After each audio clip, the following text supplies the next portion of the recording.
আসসালামু আলাইকুম, কেমন আছেন সবাই? তো আজকে অ্যাকুরিয়াম পরিষ্কার করা হচ্ছে, কারণ অ্যাকুরিয়ামের মাছগুলো প্রায় 10টা মাছের উপরে মারা গেছে। কারণ কিছু একটা পড়ছে বা কিছু একটা হইছে ঝামেলা, এই জন্য। তো এই জন্য আজকে অ্যাকুরিয়ামের পানি চেঞ্জ করা হচ্ছে। আর এই যে মাছগুলো দেখেন বালতিতে করে নেওয়া হয়েছে, এগুলোকে অক্সিজেন দিয়ে এখন রেখে দিব। এরপরে অ্যাকুরিয়াম পরিষ্কার করা হলে আবার অ্যাকুরিয়ামে দিয়ে দিব। তো এই যে দেখেন, মাছ একটা খুব জ্বালাইতেছে, অনেকক্ষণ ধরে ওর সাথে মানে ওরে তোলার চেষ্টা করা হচ্ছে, কিন্তু কোনোভাবেই ছাঁকনির ভিতরে আসতেছে না। তো এই যে অবশেষে ওরে ধরা হইল, কিন্তু অনেকক্ষণ সে জ্বালাচ্ছে। সে আর তার জুটিতে আরেকটা মাছ আছে, এরা দুইটা মিলে।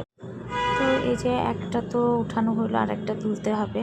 আর অ্যাকুরিয়াম পরিষ্কার করার পরে আপনাদের সাথে অবশ্যই শেয়ার করব যে আমার অ্যাকুরিয়ামের পরিষ্কার করার পরে কীরকম লাগছে।